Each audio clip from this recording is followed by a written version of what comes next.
We are holding up the placement in charges for the consideration. You are receiving this broadcast.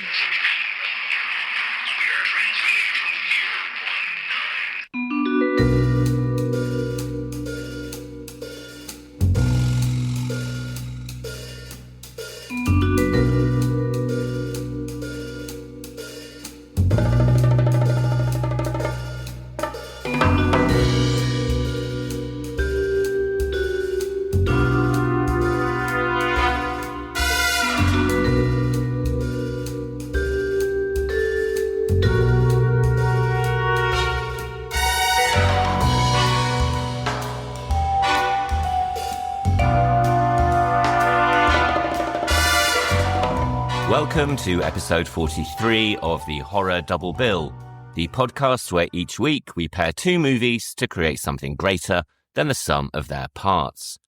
I'm Craig Johnson, and this week we are visiting church with two films that suggest our holiest of buildings could hide mysterious ancient forces lurking in their cellars. First up, we have Prince of Darkness from 1987 and director John Carpenter. This stars Donald Pleasence, Victor Wong, Jameson Parker, Dennis Dunn and Lisa Blount. Then we jump forward to 2013 for what is, strictly speaking, our first found footage movie of the series. This is The Borderlands, released in the US as Final Prayer. It was directed by Elliot Goldner and stars Gordon Kennedy, Aidan McArdle and Robin Hill. Along the way, we'll be discussing John Carpenter's influences when writing the screenplay for Prince of Darkness, the Quatermass stories of writer Nigel Neal, the career of Donald Pleasence, folk legends from the English county of Devon, fake miracles, and much, much more. But before we do any of that, though, as always, I'd just like to mention the key sources that I've used in preparing this week's episode. So, when discussing Prince of Darkness, I have referenced the books The Films of John Carpenter by John Kenneth Muir and John Carpenter, Prince of Darkness by Giles Boulenger. I have also referred to interviews and extras on the Blu-ray special edition release from StudioCanal. And when discussing The Borderlands, I have referred to interviews and features on the Blu-ray release from Second Sight Films and interviews with the director, cast and crew on the websites heyyouguys.com, blueprintreview.co.uk, hmzfilm.com, and electricsheepmagazine.co.uk. And I've also referred to the Wikipedia and IMDb pages for both films, as well as members of the cast and crew.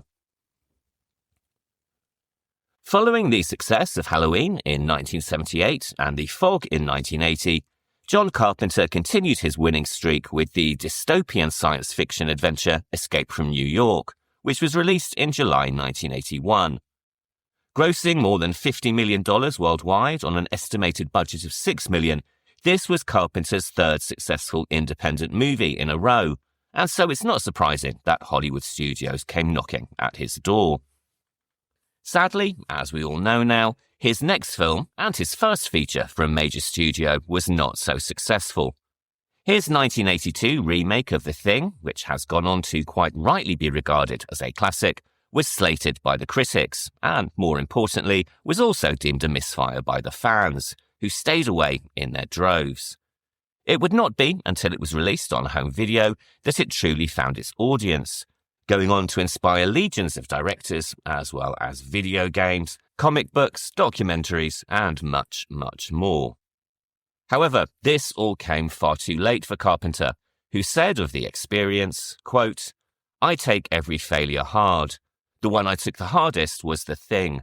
My career would have been different if that had been a big hit, but the movie was hated, even by science fiction fans. They thought that I had betrayed some kind of trust, and the piling on was insane. Even the original movie director, Christian Nyby, was dissing me." End quote. Universal, who were incredibly disappointed by the poor returns, bought Carpenter out of his multi-film contract, and he also lost the opportunity to direct the Stephen King adaptation Firestarter, even though he had already begun working on the project. However, his next film would be another King adaptation, This time it was Christine, released in 1983. Offered to him by friend and producer Richard Kobritz, who had produced the 1979 miniseries of King's Salem's Lot, it's fair to say that Carpenter wasn't too thrilled by the prospect. He hadn't found the source novel to be particularly scary, but realizing he needed a job, took on the project, even though he would later say, quote, "For the first time in my life, I made a movie I didn't have a feeling for," end quote.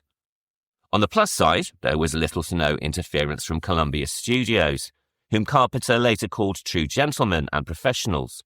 But on the downside, he was still wounded from the response to The Thing, which impacted him to such an extent that he said he messed up Christine. Possibly because of this, his next film would be a step in a different direction altogether. This was Starman, which was once again released by Columbia Pictures and starred Jeff Bridges as an alien visiting Earth. If you've never seen Starman, I highly recommend it. It's about as far away from Haddonfield and Antonio Bay as it's possible to get, but it's a hugely entertaining and moving film, which earned Jeff Bridges an Oscar nomination for Best Actor. Of this movie, Carpenter has said that he desperately wanted to make a film that would express a positive point of view, and that ultimately he wanted to make a film that was lighter, even though he has also admitted it is a sentimental and sad movie. And indeed it is. Being completely blunt, if you don't shed a tear or two when watching it, then there may be something very wrong with you. He followed this with Big Trouble in Little China, a martial arts action comedy that reunited him with Kurt Russell from The Thing and Escape from New York. Produced by 20th Century Fox, the production was incredibly challenging. There were accusations of racism and racial stereotyping from activists who tried to get Carpenter removed from the project. And there was also a significant amount of interference from the studio. In an interview given for the book John Carpenter, Prince of Darkness, Carpenter went into some detail about the extent of this interference. Quote, "Needless to say, they had a few problems with the movie. They didn't like that the white hero was such a buffoon and that he was being shown up by the Asians. They were afraid that the audience wouldn't think this guy was brave, so they asked me to cut out the humor and emphasize his bravery. Then we got to the preview stage. The audience that saw it really loved it and laughed, so then they wanted me to put the humor back in and go back to what it was. But they still hated the movie, though. They didn't want Kurt Russell to play it funny. They wanted him to be an action hero, a real-life action hero, not Jack Burton. They wanted him to be more like Rambo or Stallone. They wanted him to play it straight, and it wasn't a straight film." End quote.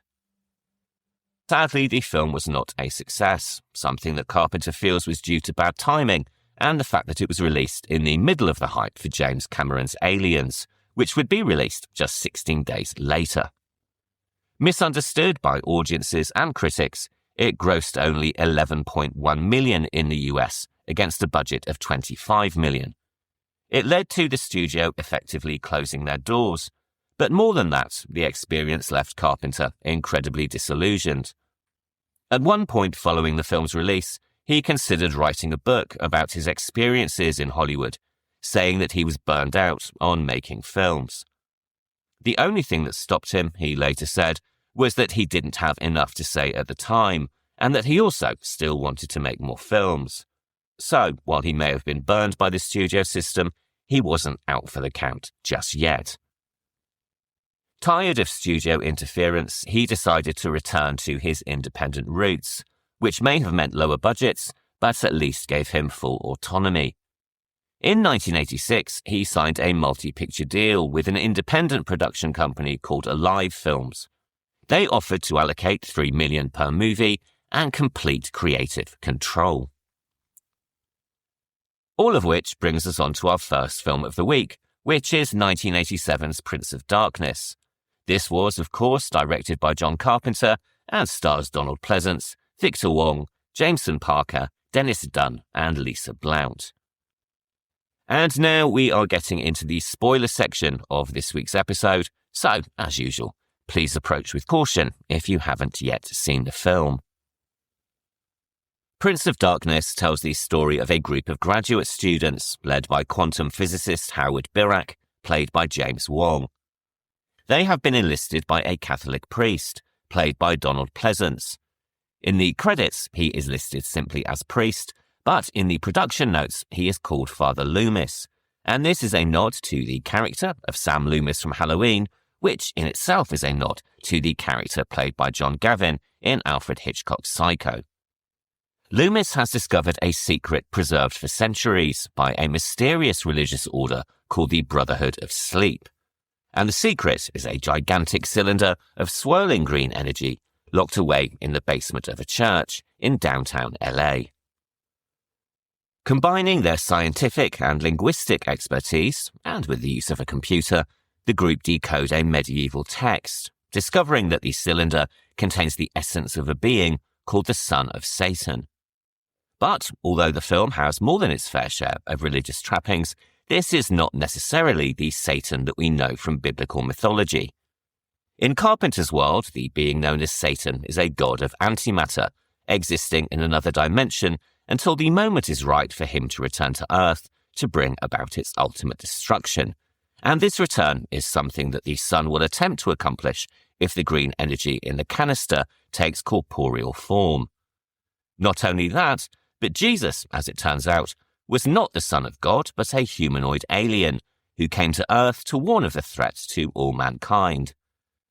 The Catholic Church, thinking that man should be spared from the knowledge that evil is real and physical, hid the secret for centuries behind a veil of religious symbolism.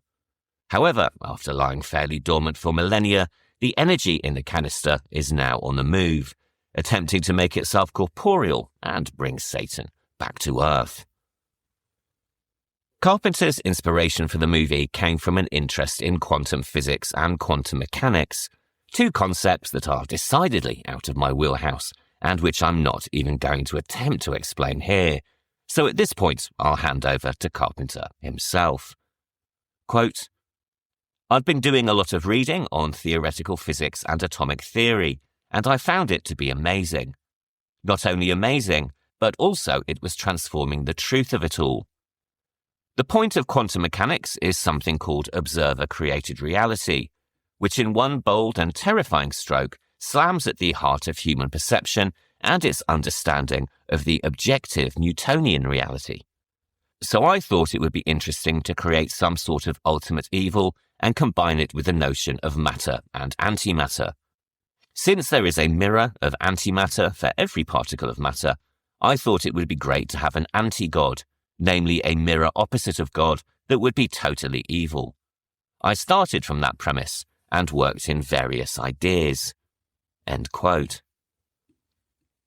Given the cosmic horror leanings of the narrative, it's not surprising that some of the various ideas he worked in included inspiration from H.P. Lovecraft, most notably his story The Outsider, which in Carpenter's words exists only to, quote, "lead you to the last sentence and a gasp." He also took inspiration from a rather more unlikely source, the 1980 movie Inferno, directed by Dario Argento, and that's a director that I think I've managed to go a whole 3 episodes without mentioning. Of this inspiration, Carpenter has said, quote, "The thing that was inspiring to me was that it was just so free. Narratively, it didn't make a whole lot of sense, but that didn't matter. The movie was so profound. I thought, well, shit, I want to do something like this. So that's where my inspiration really came from." End quote.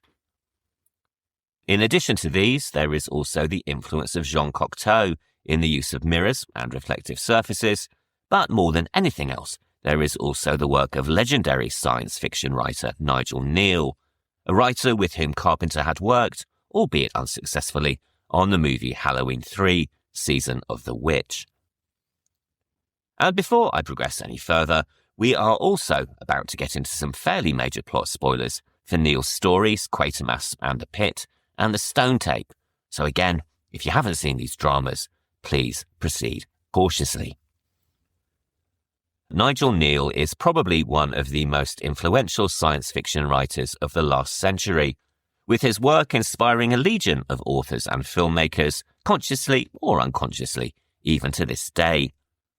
Although he occasionally dabbled in the outright supernatural, more often than not, his work was structured around science, most notably the stories concerning his recurring character, Professor Bernard Quatermass.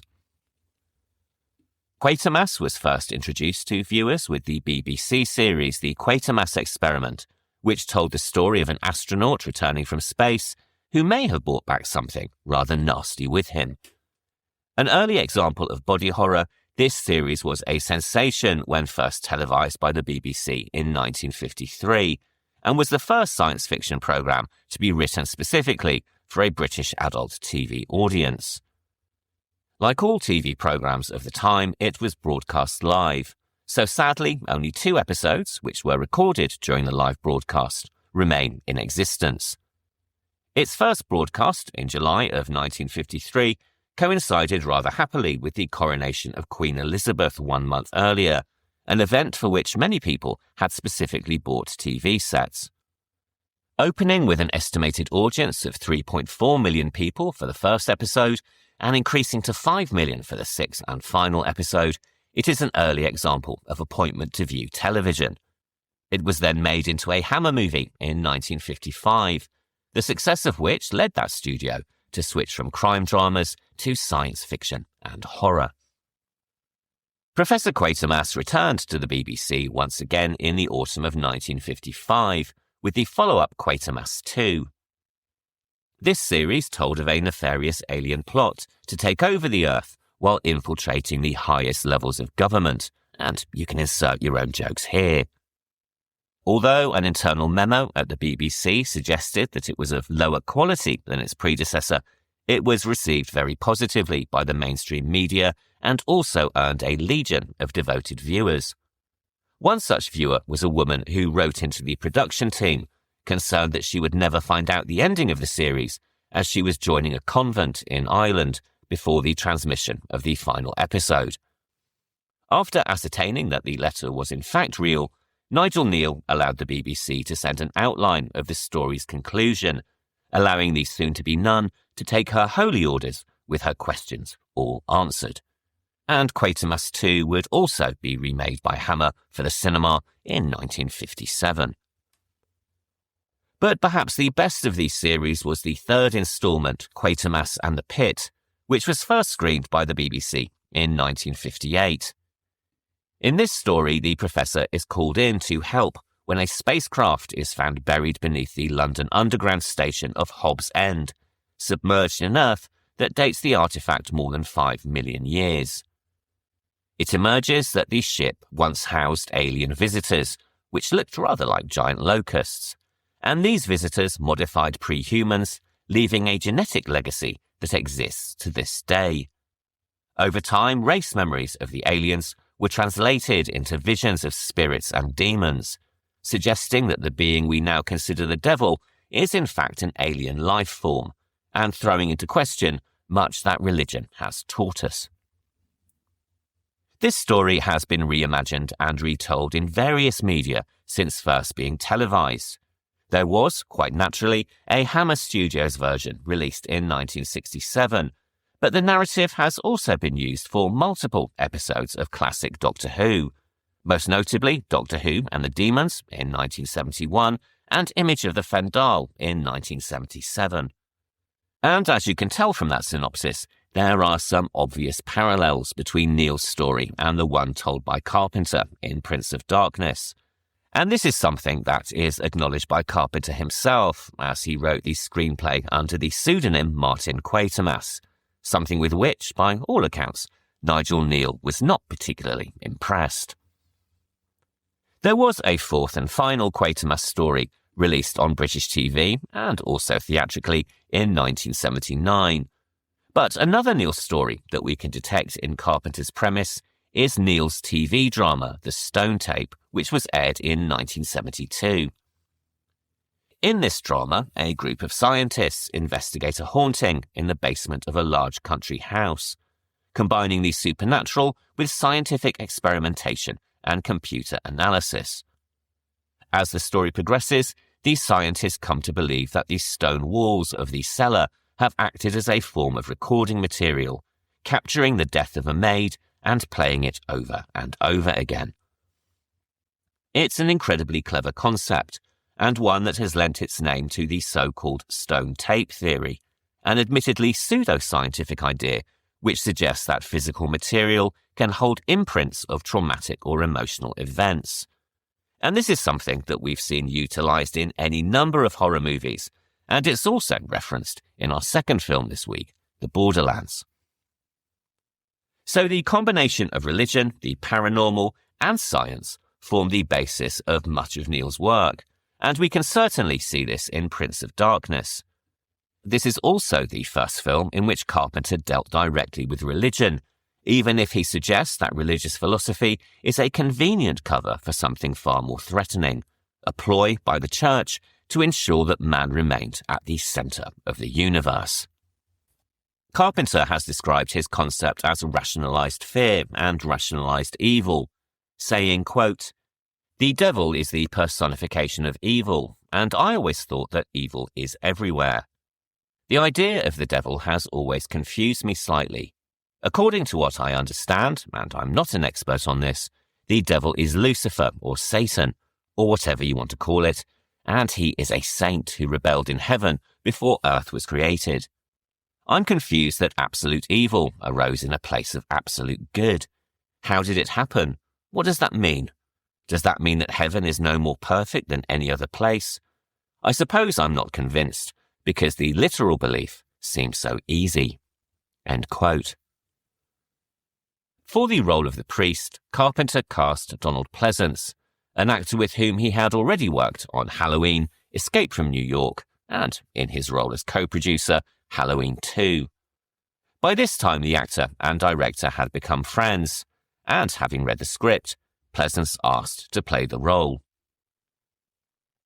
Donald Pleasence was born on October the 19th, 1919, in Nottinghamshire in England, and was the son of a railway station master. Brought up as a strict Methodist in a small village in Lincolnshire, he took part in his first play at the age of 7, and then, in his early teens, produced his school's Christmas concert. He developed his love for acting in the school drama society, encouraged by the school's head of English, a man called Mr. Clay. However, his father was not particularly impressed with the notion that Donald might become an actor, and asked the school headmaster to try to persuade his son to do otherwise. But regardless, Pleasence had been bitten by the acting bug, and after leaving school and temporarily working at a local railway station, he took up a placement with a Jersey repertory company in 1939, where his first role was playing Hindley Earnshaw in an adaptation of Wuthering Heights. When England joined World War II in 1939, Pleasence registered as a conscientious objector, but he changed his stance a year later, in the autumn of 1940, following the attacks on London by the Luftwaffe. Volunteering for the Royal Air Force, he served as an aircraft wireless operator in Bomber Command, and flew in almost 60 raids against the Axis powers over occupied Europe. On the 31st of August 1942, his plane was shot down during an attack over France, and he was captured and imprisoned in the German prisoner of war camp Stalag Luft 1. Whilst captive, he produced and acted in plays for the entertainment of fellow prisoners, before the camp was eventually liberated by the Russians 10 days before VE Day. Once the war was over, Pleasence was discharged from the RAF in 1946 with the rank of flight lieutenant. After the war, he resumed working in repertory theatre and gained excellent reviews for his performances. In 1946, he made his TV debut in a programme called I Want to Be a Doctor, and he continued alternating between stage and TV work before making his movie debut in 1954. This was in a British comedy film called The Beachcomber, but other roles worth mentioning include his performance in the 1956 TV adaptation of 1984, in which he appeared opposite Peter Cushing, and also 1959's Look Back in Anger, in which he appeared alongside Richard Burton. In 1960, he appeared in his first horror movie, The Flesh and the Fiends, playing the grave robber William Hare in a film that was directed by John Gilling and which also reunited him with Peter Cushing. And in the same year, he also appeared in the somewhat exploitative but hugely entertaining film Circus of Horrors. Given the length of his career and the fact that he appeared in over 200 film and TV productions, it would be impossible for me to name all of his film roles in just one episode, but there are several that are worth mentioning. In 1963, he appeared in a film version of Harold Pinter's The Caretaker, a play that he had performed to great acclaim on stage. Acting opposite Robert Shaw and Alan Bates, his portrayal of the quote-unquote singularly vile Tramp Davies was singled out for acclaim by the press, saying that his performance certainly, quote, deserved to be preserved on film, end quote. In the same year, he also appeared in the US science fiction series The Outer Limits, in an episode titled The Man with the Power, and also co-starred with a plethora of famous faces in the World War II classic The Great Escape. Co-starring Steve McQueen, Richard Attenborough, and Charles Bronson, to name just a few, The Great Escape tells a heavily fictionalized story of a mass escape by prisoners of war from the German camp Stalag Luft III. Playing an expert forger called Flight Lieutenant Colin Blythe, Pleasence's performance was singled out by Variety for giving the film its most moving portrayal and depicting the movie's most touching character. For anyone raised in the UK of a certain age, The Great Escape is something of a holiday tradition, as it was televised repeatedly throughout the 1970s and 1980s on national holidays. And, being completely honest, it's a film that I still watch pretty regularly every Christmas. If you've never seen it, then it comes highly recommended, and I defy anyone not to be moved by Pleasence's performance as a forger who is slowly going blind. Of course, Pleasence was able to draw on his own experiences being an actual prisoner of war in Stalag Luft I, but when he offered advice to director John Sturges, he was told to keep his opinions to himself. It was only when co-star James Garner informed Sturges of Pleasence's history that the director relented, requesting advice and technical input into the film from the actor to ensure historical accuracy. In 1966, he starred in Roman Polanski's film Cul-de-sac and also appeared opposite Raquel Welch as a villainous scientist in the sci-fi fantasy movie Fantastic Voyage. In the same year, he also appeared in the proto-folk horror Eye of the Devil opposite David Niven and Sharon Tate, and that's a film that we'll be discussing in a few weeks' time. Perhaps one of his most famous roles came a year later, in 1967, when he played Bond villain Blofeld in You Only Live Twice. Starring opposite Sean Connery, Pleasence gives such an iconic performance that it would go on to inspire Mike Myers to create the character of Dr. Evil in the Austin Powers movies 3 decades later. But perhaps one of his greatest performances came in 1971, where he starred as Doc Tyden in the Australian movie Wake in Fright. This is one of only 2 films to be screened twice at the Cannes Film Festival, once on its 1971 release and once again in 2009 when it was selected as a Cannes Classic title by Martin Scorsese. At the second screening, Scorsese said of the movie, quote, "Wake in Fright is a deeply, and I mean deeply, unsettling and disturbing movie. I saw it when it premiered in Cannes in 1971, and it left me speechless. Visually, dramatically, atmospherically, and psychologically, it's beautifully calibrated, and it gets under your skin one encounter at a time." End quote. Pleasence has been rightfully praised as giving a tour de force performance, one which the British Film Institute has called a highlight in the actor's career. And if you're more used to seeing him as Dr. Loomis, or indeed even Father Loomis, I highly recommend giving Wake in Fright a look. Though, do be warned, Scorsese was not joking when he said that the film is disturbing.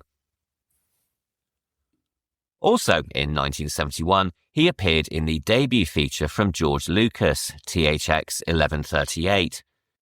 A year later, in 1972, he played the lead role of Inspector Calhoun in the horror movie Deathline, an early film about cannibalism that saw him confronting both a cannibalistic killer and the British establishment, personified in a relatively small but memorable role by Christopher Lee. In 1973, he starred in the almost but not quite amicus anthology film Tales That Witness Madness, playing a scientist in the wraparound story. This film gets quite a bad rap, perhaps deservedly so when compared with the anthology films actually produced by Amicus, but any movie that features Joan Collins going head-to-head with a living tree still has plenty going for it, in my book. Less enjoyable was a film he made a year later, called The Mutations, also released in some regions as The Freakmaker. In this, he plays a mad scientist who is trying to make human-plant hybrids, and it's a pretty dreadful film. It opens with almost 7 minutes of footage of plant life springing from the ground, and ends with Pleasence being killed by a being that is half man, half giant Venus flytrap. Fortunately, in the same year, he also made the brilliant From Beyond the Grave, a film that we covered back in episode 29, in which he co-starred for the only time with his daughter Angela. Other memorable roles of the period include the villainous Duranian in Disney's 1975 movie Escape to Witch Mountain, Heinrich Himmler in the 1976 World War II movie The Eagle Has Landed, and Melchior in the 1977 TV miniseries Jesus of Nazareth. But it would be in 1978 that he would secure the role for which he is best known to horror fans, that of psychiatrist Dr. Sam Loomis in Halloween. And this, of course, is the film that first brought him into contact with John Carpenter. Of their initial discussions, Carpenter later recalled, quote, "Donald Pleasence put me through several hoops. I was in awe of him. In our first meeting, Donald told me his daughter had seen Assault on Precinct 13 in London and thought he should work with me. So, he declared, he was only doing the role because his daughter told him to. And then he stated that he didn't understand the script for Halloween or his character. I was reeling. Only later, after we had become close friends, did I realise that he was finding out how much I loved the movie I was making and the extent of my own commitment." End quote. Pleasence would go on to reprise the role in many of the sequels, and would work with Carpenter again in 1981 on Escape from New York, in which he played President John Harker, the object of Kurt Russell's rescue mission. In interviews given at the time of the release of both Halloween and Escape from New York, the actor was incredibly complimentary about Carpenter as a director, calling him incredibly focused and saying he was one of the most talented directors around. So it's little surprise that he was so keen to work on Prince of Darkness, particularly once he had read the script. He later said that the film was dealing with things that were beyond human understanding, a subject that he had always found fascinating. And his performance in the film is very good, playing a priest suddenly struck by doubt as he realizes that everything he has been led to believe has been a lie. And while he may not have caught the horror zeitgeist as much as Halloween's Sam Loomis, I would suggest that the priest is an even braver character. After all, Loomis might have had a gun, but here Pleasence battles an unkillable, regenerating evil with a fire axe, and you can't get much braver or determined than that. In addition to the big questions about religion and science, Carpenter also addresses two key issues of the day, or at least in the view of many retrospective critics.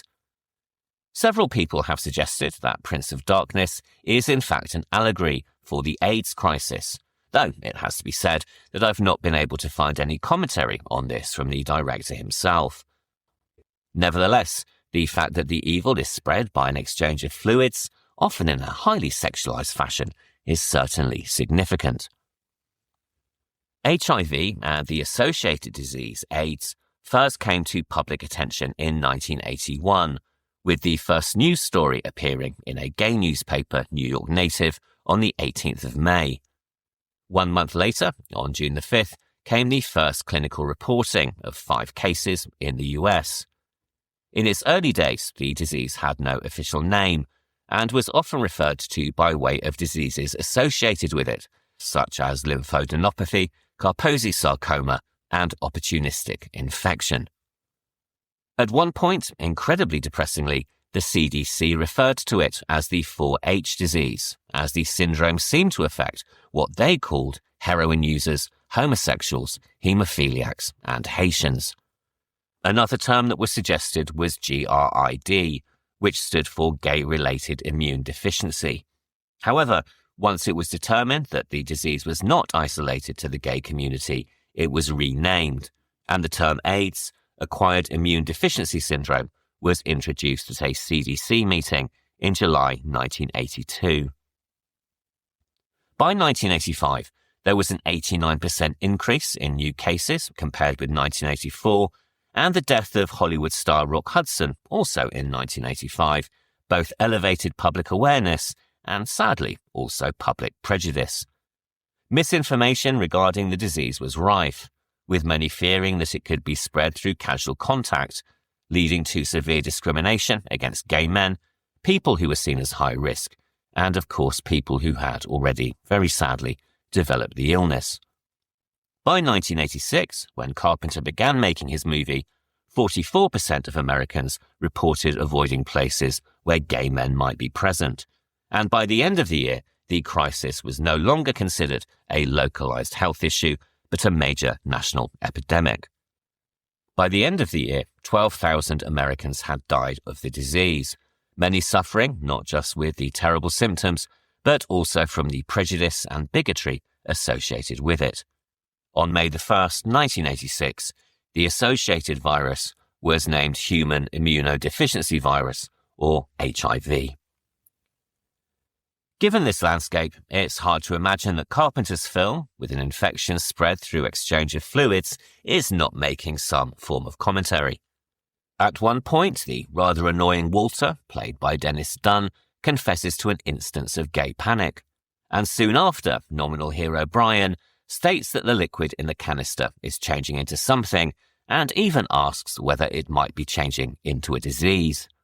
And later, when the possessed Susan infects computer scientist Kelly, the sexualization of the attack is pretty hard to miss.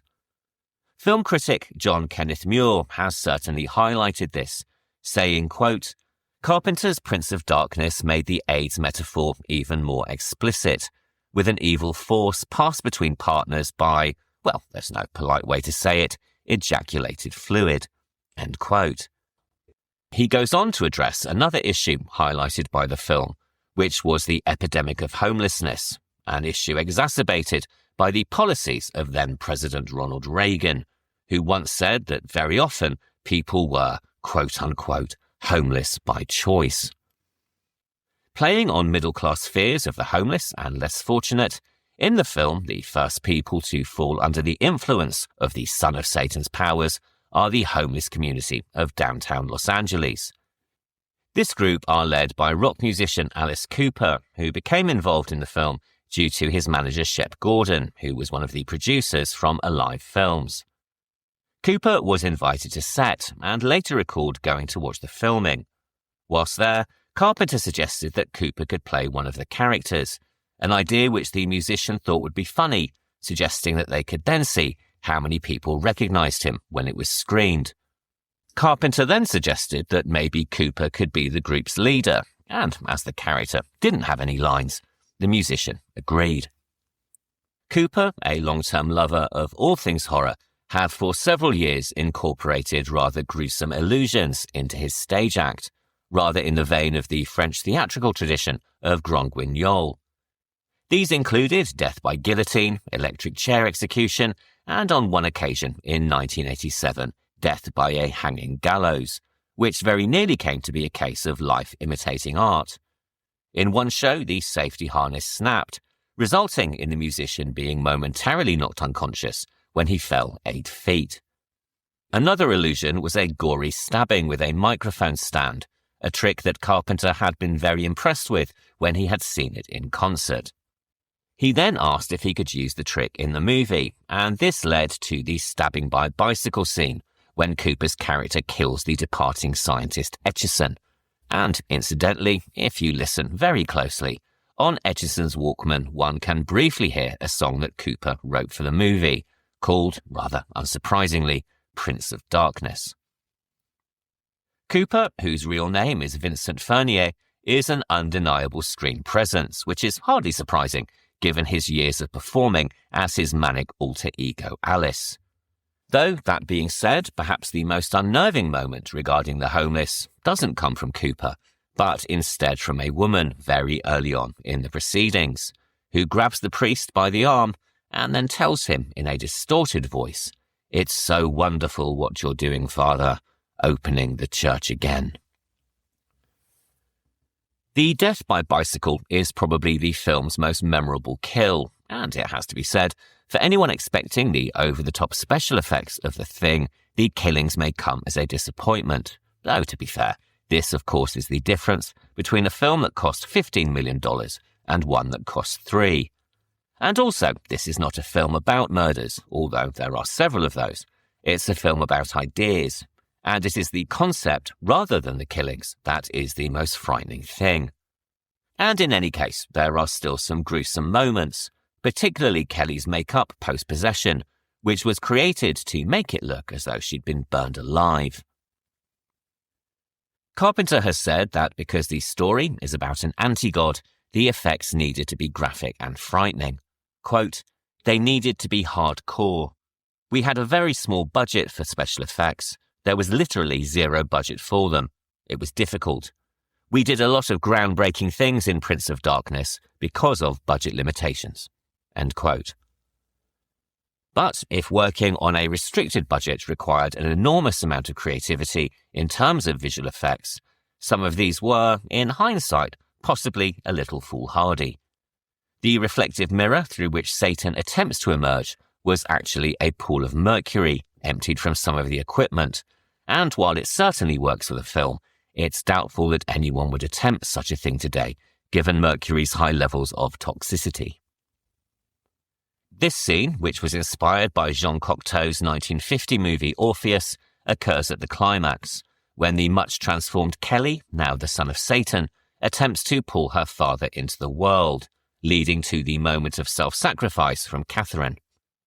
This is preceded by a very nicely judged moment from actress Lisa Blount, who watches with a combination of horror and panic as she is forced to choose between saving love interest Brian and saving the world. Opting for the latter, she throws herself and Kelly into the mirror, an effect which was achieved by filming at a swimming pool in Los Angeles. Another memorable moment is the second death of Frank, played by Robert Grasmere, who was originally one of the special effects team until Carpenter thought him suitable for a role and encouraged him to go on camera. Initially stabbed to death in a frenzied attack by one of the homeless, he reappears in the parking lot later, uttering the immortal line, quote, "I have a message for you, and you're not going to like it. Pray for death." End quote. What is most disturbing about this sequence, for me at least, is not so much the line, or even the fact that he then collapses into a pile of bugs. It is the burbling and gurgling nature of his voice when he first draws attention to himself by calling out hello. There's just something about that moment that I find really disturbing, and on reflection, that might be because the gurgling is probably caused by the many bugs crawling inside his intestines. Bugs and insects are recurring images in the movie, serving to remind us of man's actual place in the world compared with the horrors that are trying to be reborn. We are no more important or relevant, Carpenter seems to be saying, than mere insects, a nod to the futility of existence that underpins so much of cosmic horror. As well as the bugs devouring Frank, there are also the worms that crawl on the windows of the church and legions of red worker ants. We notice these crawling on the top of Brian's TV set, but they also appear at the very beginning of the movie on the steps of the university during what must be one of the longest opening credit sequences ever. But the intercutting between the various characters and the title cards does serve to increase a sense of tension and foreboding, something that is built even further by the score from Carpenter and Alan Howarth. Professor Howard Birack, the quantum physicist, is played by Victor Wong, with whom Carpenter had previously worked on Big Trouble in Little China. Born in San Francisco in 1927, Wong began his career as a journalist, having studied political science and journalism at Berkeley and, interestingly enough, theology at the University of Chicago. Although he had always been interested in theatre and performance, Wong was inspired to move into journalism by the 1963 assassination of John F. Kennedy Jr. He appeared as on-air talent for KQED's newsroom from 1968 until 1974, earning a regional Emmy for his work. During this period, he was credited with inventing the photojournalistic essay, covering stories with a still camera over which he provided narration once he returned to the studio. In 1974, he was stricken with the condition Bell's palsy, a form of paralysis that affected the muscles on one side of his face. Leaving TV journalism, he turned to acting, starting in local Asian American theatre groups before landing larger roles in New York. This stage work led to TV appearances, including the daytime soap opera Search for Tomorrow, and he then made his feature film debut in 1982 with a film called Night Songs. In 1985, he appeared in a movie called Dim Sum, A Little Bit of Heart, and then in the same year, opposite Mickey Rourke in the crime drama Year of the Dragon. He then followed this with roles in the Eddie Murphy vehicle The Golden Child and Big Trouble in Little China. As the voice of science and reason in the film, his character delivers much of Carpenter's scientific premise, either in his exchanges with Donald Pleasence or most notably in his opening lecture delivered to the students who will later become trapped in the church. Quote, "Let's talk about our beliefs and what we can learn from them. We believe nature is solid and time a constant. Matter has substance and time direction. There is truth in flesh and the solid ground. The wind may be invisible, but it's real. Smoke, fire, water, light. They're different, not as stone or steel, but they're tangible. And we assume that time has an arrow because it is a clock. 1 second is 1 second for everyone. Cause precedes effect. Fruit rots. Water flows downstream. We're born. We age. We die. The reverse never happens. None of this is true. Say goodbye to classical reality, because our logic collapses on the subatomic level into ghosts and shadows. From Job's friends insisting that the good are rewarded and the wicked punished, to the scientists of the 1930s proving to their horror a theorem that not everything can be proved, we've sought to impose order on the universe. But we have discovered something very surprising. While order does exist in the universe, it is not at all what we had in mind." End quote. Something in the film that illustrates this premise are the dream broadcasts received by the protagonists whenever they fall asleep. Grainy and broken into segments that reveal more as the film progresses, they are accompanied by a digitized voice, actually the voice of John Carpenter. The somewhat analog footage, projected from the year 1999 back to the year 1987, was achieved through first filming the visuals of the church exteriors and then filming the film again as it was replayed through a TV set. Given the many paradoxes associated with interfering in past events, it's probably not surprising that this warning from the future is unsuccessful. What is surprising, though, is that it concerns Catherine, whose very act of self-sacrifice leads her to potentially becoming the embodiment of evil years in the future. So, while she may have saved the world temporarily, it would appear that she is also going to bring about its doom. And this makes her actions in the film's climax possibly the ultimate case of damned if you do and damned if you don't. Released in the US on October the 23rd, 1987, just in time for Halloween, Prince of Darkness was met with general negativity from both critics and audiences. The Washington Post suggested that it too should be locked in a canister for 7 million years, and the Canadian Globe and Mail lamented the lack of sympathetic characters. Meanwhile, on the opposite end of the spectrum, Time Out called the film, quite rightly in my opinion, engrossing, and added that, quote, "the claustrophobic terror generated by fluid camera work and striking angles, leads to a heart-racing climax." End quote. It will probably come as no great shock to find I disagree with the negative reviews, though it must be said that Prince of Darkness is not without its flaws. The zombified antagonists, with the exception of Kelly and Frank, are rather disappointingly executed, and the film does seem to sag just a little in the midsection. Personally, I also find the character of Walter highly annoying, not least in the scene where he is trapped in a closet, something that writer John Kenneth Muir has suggested may also be another metaphor. During this scene, he frantically urges his friends to dig him out without lifting a finger to help on his side, only doing so when he falls under extreme physical threat. Carpenter has called Prince of Darkness his most underrated film, but quite rightly also says he remains unrepentant. Perhaps he was right about challenges around timing.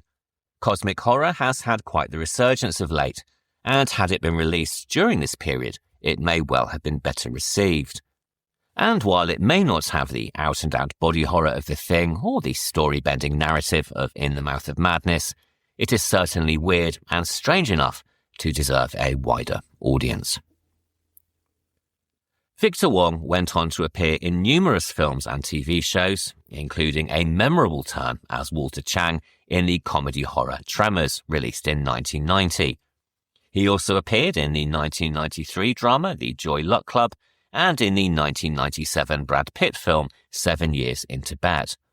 He died from heart failure in 2001 at the age of 74.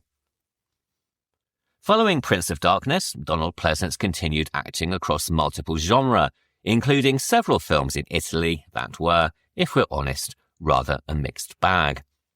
His final appearance in the Halloween franchise was in 1995's Halloween: The Curse of Michael Myers, though his distinctive vocal talents can also be heard over the opening credits of 1998's Halloween H2O.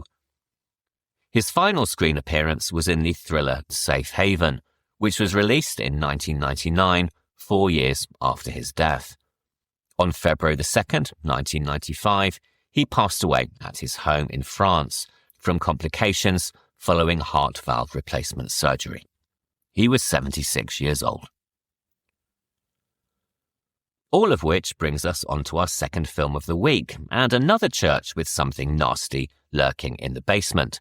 This is the Borderlands, which was released in the US under the rather awful title of Final Prayer. It was directed by Elliot Goldner and stars Gordon Kennedy, Aidan McArdle, and Robin Hill. The Borderlands began life as an idea from Metrodome, a UK film distributor behind releases like 2003's Monster, 2009's The Secret in Their Eyes, and the lyrical schoolyard mystery The Falling, released in 2014. Founded in 2004, they wanted to move from distribution into film production, and had the idea that found footage, which was very much in vogue, at the time at least, would be the perfect format. The inspiration for the story came when executive producer Jez Vernon was on holiday in Dartmoor in Devon, England, and had been struck by the sight of the tourist attraction of Brent Tor. This is a rock outcrop in the middle of Dartmoor made up of lava, on which stands the Church of St. Michael, a 12th century building which still functions as a church to this day. As well as the incredibly cinematic positioning, Vernon had also been beguiled by local legends surrounding the building. These can be found on the tourism website dartmoor.gov.uk, and I'm going to read directly from the homepage here. Quote, "The giants were all dead, and the witches had fled to Wales, but one evil genius still remained. The devil roamed the moor, looking for victims and terrifying the countryside. Churches and wayside crosses were places of safety, but the inhabitants of Dartmoor knew that the devil only needed a slight mistake and he would pounce and carry off his victim.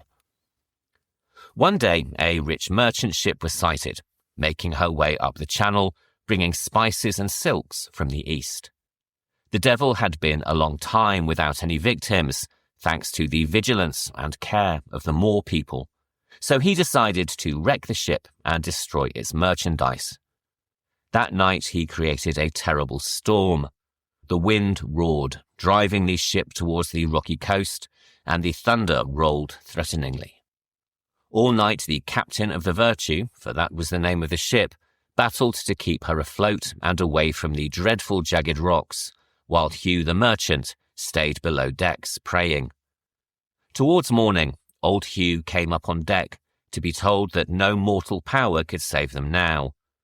On hearing this, Hugh at once knelt down on the heaving deck and prayed to his patron St. Michael. He vowed that if the ship was saved, he would build and dedicate a church to St. Michael on the highest point of land he first sighted. End quote. According to the legend, the ship was saved, and the highest point of land that Hugh the merchant first saw was Brent Tor, and accordingly he arranged for a church to be built there, though, as you can imagine, the devil wasn't particularly happy. Quote, "That night the devil happened to pass over, and realizing at once what was happening, felt very angry indeed, and scattered the building materials around the foot of the Tor, chuckling all the while in devilish glee. Hugh was shocked to see what had happened when he arrived the following morning, but nothing daunted, started all over again, carrying the stones back up to the top. Each night the devil scattered the materials, and each morning old Hugh carried them back up to the top of the Tor. After some weeks, St. Michael, realizing what was happening, and knowing that old Hugh would need help before he could fulfill his vow, decided to intervene. When the devil arrived the next night, he found Michael waiting for him. On seeing his old enemy, the good saint seized a huge granite boulder and hurled it at the devil, who had turned to run. The rock caught him on the heel and sent him off, roaring with rage and pain. And because of his injury, the devil kept out of the way, allowing old Hugh to complete his task, and the church was finally dedicated." End quote. Well, you can always trust the southwest of England to come up with some weird and wonderful stories, though this is possibly the first one I've heard with the devil giving up on a fight because of a bad ankle. Still, it's no wonder that Jez Vernon was inspired by both the location and the legends to create a basic concept about a haunted church and the people who come to investigate it. Vernon then contacted an old friend of his from film school, Elliot Goldner, who up to this point had directed a documentary about the band Franz Ferdinand and a 7-minute short. Jumping at the chance to make his first feature, though this was all still very much on spec, Goldner was asked to come up with a storyline working within the basic parameters set by the production company. There had to be a haunted church, there had to be investigators, and it had to be found footage. Although he was given pretty much free rein to work within those boundaries, Goldner was aware that he couldn't deliver a story that Metrodome didn't think they could sell, and he delivered several detailed drafts before moving ahead with an initial screenplay. While Goldner was writing his treatments, the company also approached a producer called Jennifer Handorf, who at this stage had produced a number of shorts and a relatively little-seen British occult thriller called The Devil's Business. This is about two hitmen waiting for their target who become involved with the supernatural, and sadly, on its release, it was rather overshadowed by the similarly themed Ben Wheatley movie Kill List. But Metrodome were the distributors, and this movie led them to believe that she would be right for their first project. In an interview given for the Second Sight Blu-ray release of the film, Handorf remembered the story going through several different stages during its development. Initially, she said, Vernon was looking for a found footage version of Whistle and I'll Come to You, and it would have been a story about someone out in the middle of nowhere with an entity bearing down on them. The idea of including the Vatican and investigation of supposed miracles came after this, and Handorf went on to say that, quote, Elliot did a ton of research on Catholicism and on the mysteries of the Catholic Church, which I think was really helpful in keeping the realism. And then from that point, we did several iterations with my input and then with Jez's input, and then special effects artist Dan Martin's input as to what he could do and what he could create. It was quite a reactive process. When we saw the location, there was another version of the script, then there was a dialogue pass on the script, and then the actors did loads of improvisation on the scenes. So that was another write on it. Then we had additional scenes scripted that we filmed during pickups." End quote. So, as we can see, creating the story was quite the iterative process, with changes made before, during, and after production to create the rather unnerving film that we see today. And now we are getting into the spoilers, which will include the ending, so all usual warnings apply from this point forward. The Borderlands follows 3 men assigned by the Catholic Church to investigate supposed miracles in a small, isolated parish church located in the southwest of England. Deacon, played by Gordon Kennedy, is a Benedictine monk who is struggling with both his faith and with alcohol following an investigation in Brazil that went horribly wrong. Gray is a technology expert hired by the church to ensure that all events are captured on film, and it would also appear that he has been told to keep an eye on Deacon's drinking. Staying in a cottage rented by the church for the investigation, the two form a typical movie odd couple, one grouchy, bad-tempered and cynical, and the other light-hearted, boisterous and down-to-earth. Forced to share a bedroom, they squabble over driving, smoking, Deacon's drinking and jigsaws, but are soon joined by Mark, a priest who is far stricter and clearly believes in running a tight ship and following all regulations. As in Prince of Darkness, the investigation is as much scientific as it is spiritual, an approach that reflects the actual practices of the Dicastery for the Causes of Saints, the body of the Catholic Church that is responsible for approval, beatification and canonization, the final 3 stages that lead to sainthood. Within the Catholic Church, there are in fact 4 stages to the process. The first is servant of God or initiation, which occurs 5 years after the person's death. At this point, the local bishop investigates the person's life for evidence of heroic virtue or martyrdom, and, if deemed appropriate, the person is given the title of servant of God and moves on to the next stage. This is known as approval, when the evidence gathered by the bishop is sent to the dicastery, where it is then reviewed. If approved by the Pope, the candidate is declared venerable before the next stage is begun. This stage is beatification, where a miracle performed by the intercession of the candidate must be verified. However, for martyrs who have died in the name of the Lord, this step is often deemed unnecessary.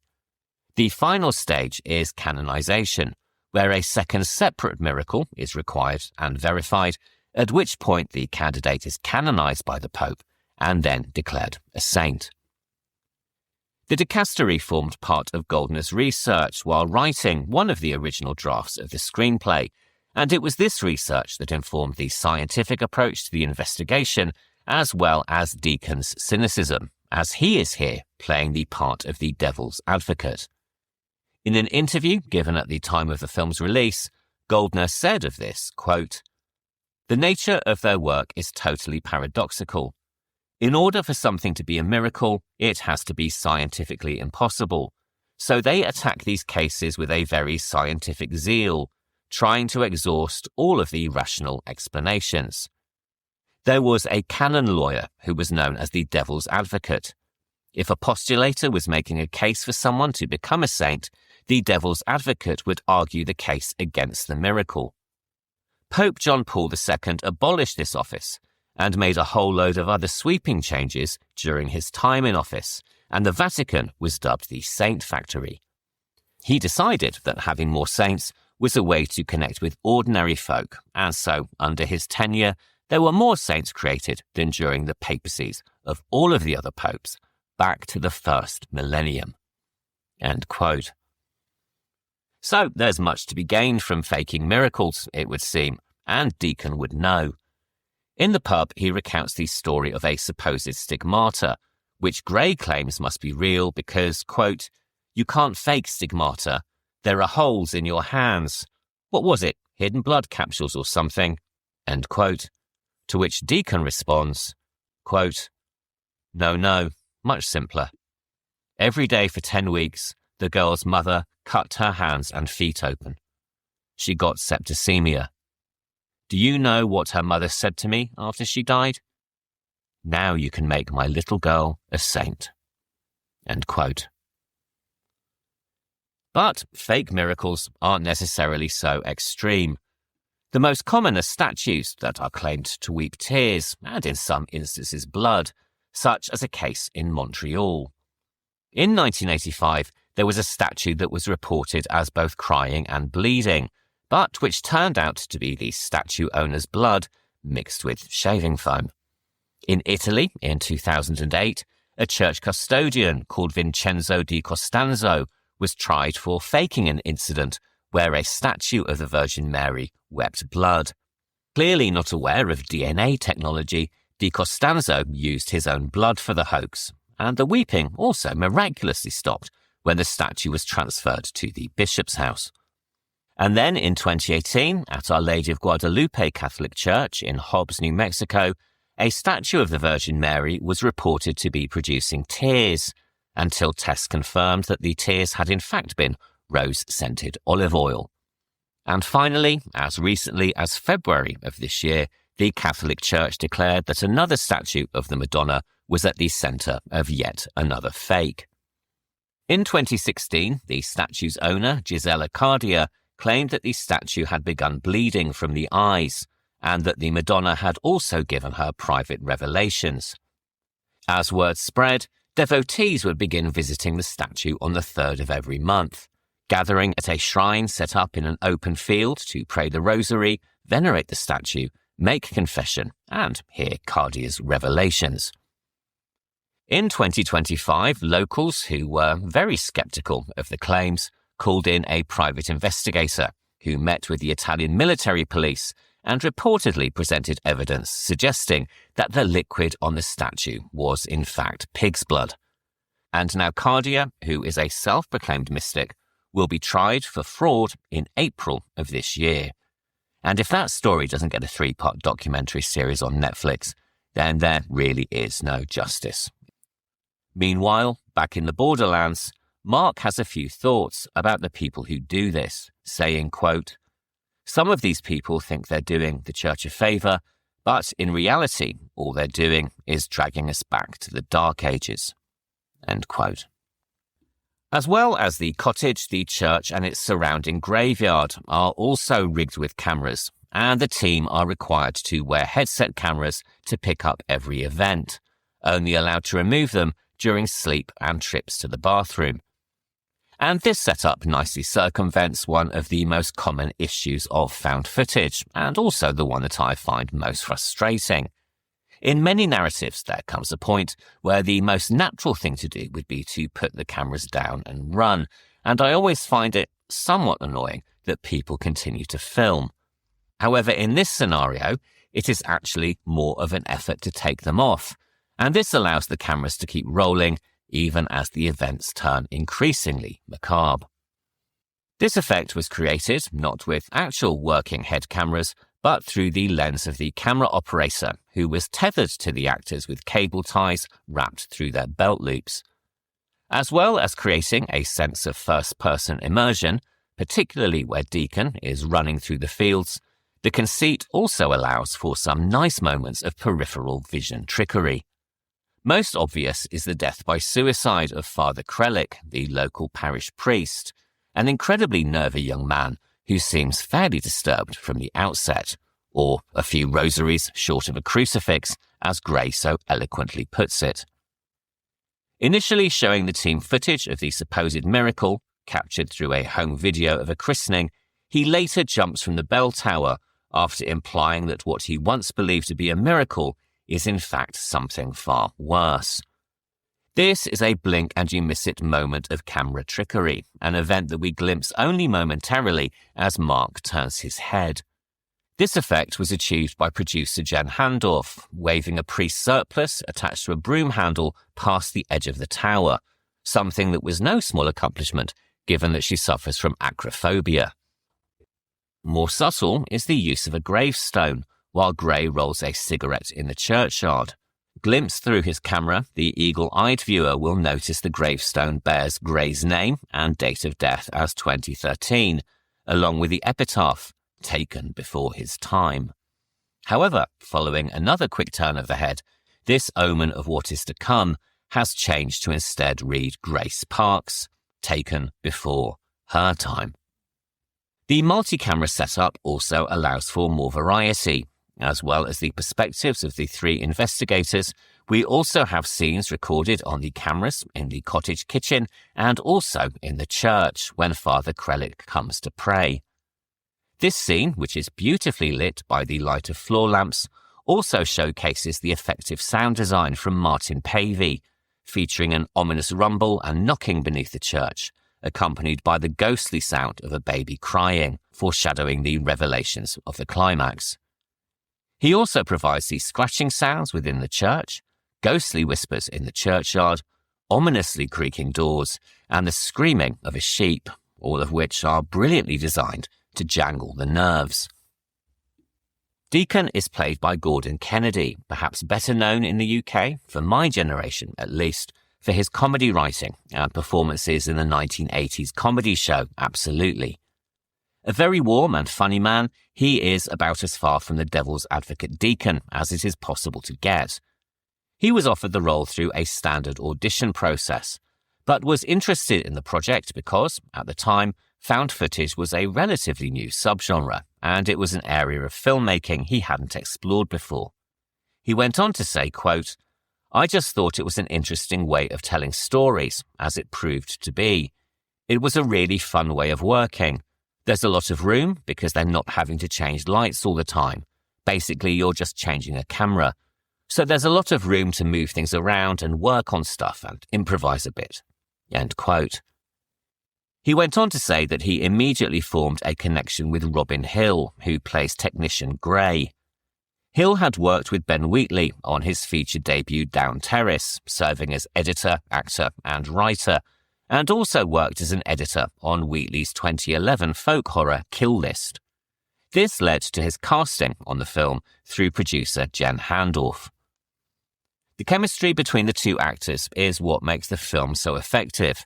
They start off as a mismatched pair of colleagues before gradually forming a bond, first against the hostilities of the village locals and then against the malevolent entity within the church. The fraternal bond between the two is palpable, enhanced by the many improvisations on the set, and this is something that Jen Handorf recalled later. Quote, "The film wouldn't be what it is without the chemistry that exists between those two, and there are a lot of scenes that are straight improv from the two of them. When they're looking at the map and picking out the different places, Gordon, who is a comedian, is actually being forced to play the straight man by Rob, who won't let him be serious for a minute. They're a real treat." End quote. And indeed they are, which makes their ultimate fate all the more horrifying. Following further investigation, Mark discovers a hidden door in the church, and when attempting to enter, is injured. Meanwhile, Deacon begins reading the diary of the former minister. We first learn that he was drawn to the village by a dream telling him that he should found an orphanage. As the narrative progresses, we learn of further revelations, and there is a diary entry that warns, quote, "I beseech you, reader, leave this place. This village, a painted facade. He lies beneath, ever hungrier for souls. Now I see the perfect hideous logic of the orphanage. I may have a new master now." End quote. This is immediately followed by the previously mentioned death of Father Krellick, who, much like his predecessor, believed he had been called by God to open the church, and then discovered, far too late, who it was who actually called him. Following further occurrences, Deacon then requests the assistance of his mentor from the Vatican, Father Calvino. He advises that the church was built on the site of a pagan temple, a place where for centuries locals would sacrifice children to an unnamed serpent god, hence, of course, the orphanage. Interestingly, child sacrifice aside, there are some parallels between Calvino's history lesson and the actual filming location, which was a small parish church in the village of West Ogwell in Devon. Goldner had originally considered filming at Brent Tor, home of the Limping Devil, but had to abandon the idea due to the church's small size, which made it completely impractical for filming. Handorf and the small team then scoured locations in the countryside, looking for all of the elements required by the screenplay, a church on a hill with a tower that was remote enough for the story, but also close enough to amenities to support the production team. The church at West Ogwell, built in the 13th century, ticked off every box, and was also, according to Goldner, the only one that felt creepy, something primarily enhanced by the bat population that had taken up residence. It was only after settling on the location that the team discovered it was most likely built on a site of Druid worship. The fact that it's on a hill, said Handorf, and that there are oak trees in the south is in keeping with their sites.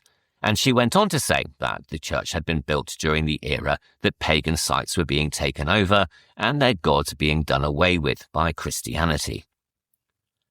Sadly for Deacon and Gray, in this case the pagan god was not done away with, but instead lies slumbering in the caves beneath the church, something they discover at the climax of the movie following a literally explosive exorcism. Following the ritual, which is performed by Father Calvino, it would appear that both Calvino and Mark are killed, although both bodies disappear shortly afterwards. Hearing noises from behind the hidden door, Deacon and Gray descend into the darkness to chase a figure they believe to be Mark, but is, in all likelihood, a hallucination caused by the ancient god. In a sequence filmed at Chislehurst Caves in Kent, Deacon and Gray find themselves moving deeper and deeper underground, at one point becoming stuck in a moment that recalls the claustrophobia of 2005's The Descent. They eventually find themselves in a cavern with a remarkably different texture than the chalk ones through which they had been previously clambering. This one is wet and warm and seems to be moving.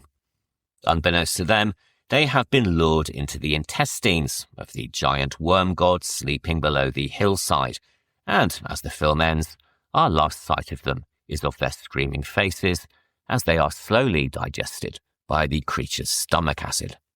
It is, if you will forgive the pun, gut-wrenching stuff, possibly one of the most horrific fates to befall the protagonists of an English horror film for some time, and it's made all the worse by the fact that by this point we have become very attached to the duo, particularly given the shifting nature of their relationship, moving from conflict to friendship, and finally to Gray hanging on to Deacon for dear life. This ending nudges the movie into Lovecraft territory, something that it also shares with Prince of Darkness. But the film has elements of folk horror as well, not least with its surly villagers and sulky teenagers, who take it upon themselves to terrorize those in the cottage by setting fire to a sheep. Whether this is a random act of violence or something far more sacrificial is unclear. Already in the film, we have seen spools of audio tape draped over a hedge, something that Deacon explains is a result of Satanism and that people record spells and curses on it. But whether it's Satanism or, most likely, simple animal cruelty, the disturbing death of the sheep does lead to one of Deacon's best moments in the film, and this is an uppercut to the jaw of one of the teenagers responsible, showing that while he may be a man of God, he is also a man with a temper and a mean right hook. There are also elements of M.R. James, which is hardly surprising given that the original inspiration had been Whistle and I'll Come to You. And with its rural location, isolated church and ancient diaries, you can see that while the story certainly moved on in the development stages, the spectre of James still looms large, although he would have set it in Suffolk as opposed to Devon. Shot over a period of 2 weeks, the Borderlands is a testament to what can be achieved on a low budget with a great deal of imagination. Unfortunately, it was let down by a rather bizarre distribution strategy by Metrodome. For some reason best known to themselves, for cinema distribution, they went with a pre-booking strategy rather reminiscent of crowdfunding. This meant that for a cinema to screen the film, enough tickets had to be booked in advance, and if enough were not sold, the film would not be screened.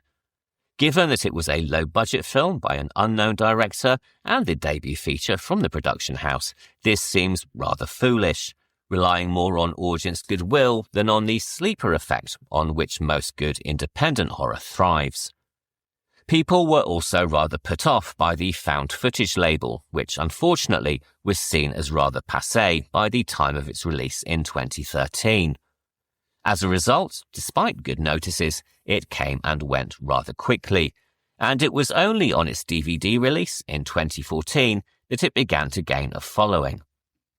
In the US, the film was retitled Final Prayer, which isn't producer Jen Handorf's favourite, and it certainly isn't mine. And very annoyingly, quite recently, Shudder in the UK seemed to switch all of their films to American film titling. So, unfortunately, this is now the name by which you find it on that platform, regardless of location. I have to admit, I'm not the biggest fan of found footage, mainly due to the suspension of disbelief required to acknowledge that people would keep filming while their lives are being threatened. Though, given the number of people filming ridiculous scenes with their phones these days, perhaps I should reconsider my opinion. But this one for me really works, partly down to the performances, particularly from Gordon Kennedy and Robin Hill, partly down to the Lovecraftian and Jamesian and folk horror elements that permeate the screenplay, and also partly down to the fact that I find it spectacularly creepy. Its journey from quiet horror to creeping dread and outright shock at the climax is incredibly well handled, and it's a real shame that people didn't get to see it more widely at the time of its release. But even if it's not well known by the masses, found footage enthusiasts regard it positively, and it frequently appears on top 10 found footage lists on sites like Letterboxd and Reddit. Along with one or two other movies, for me it is one of the better British horror films of the last 15 years, and it's a shame that Goldner did not continue with feature productions afterwards. Following the Borderlands, he switched to television, although I'm happy to say that much of this remains firmly in the macabre. Since 2013, he has helmed episodes of the true horror documentaries Paranormal Witness and Terror in the Woods, as well as Hometown Horror and the Lake Erie Murders. His most recent credit was as a director of the 2025 series Secrets Declassified with David Duchovny, so it would appear he has found himself a niche. I only hope that he may return to give us more low-budget British horror at some point in the future. Prince of Darkness and the Borderlands may work within different subgenre, but both share more than a few central themes. Both films combine scientific inquiry with religion, and both, of course, also feature churches with something monstrous hidden in the basement. Both were also sadly neglected on their initial cinema releases, going on to gain a slow and steady following in the subsequent years. But perhaps more significantly than that, together they both posit a world in which the trappings of faith are little more than a deception, designed to cover something far more ancient and far more real. And that's a storyline that I can always get on board with. All of which brings me to the end of this week's episode, so thank you so much for listening. If you've enjoyed the show, please remember to rate, review and subscribe wherever you listen to podcasts. And also remember, you can always email thehorrordoublebill@gmail.com, and our Instagram account is @thehorrordoublebill. Next week, we are spending the day home on the range, or at the very least, on the prairies and in Texas, for two films that pit isolated farming communities against the forces of darkness. First up is Western folk horror The Wind from 2018. This was directed by Emma Tammy and stars Caitlin Gerard, Ashley Zuckerman, Julia Goldani Tellez and Miles Anderson. And we follow this with The Dark and the Wicked from 2020 and director Brian Bertino. This stars Marin Ireland, Michael Abbott Jr. and Xander Berkeley. If you'd like to watch along, you can find out where these films are streaming by visiting justwatch.com, and if not available in your country and you have a VPN, you can also see where they might be playing in other regions. So I'll be back next Sunday for the discussion. Until then, thank you very much for listening, stay out of old churches, and have a really great week. Goodbye.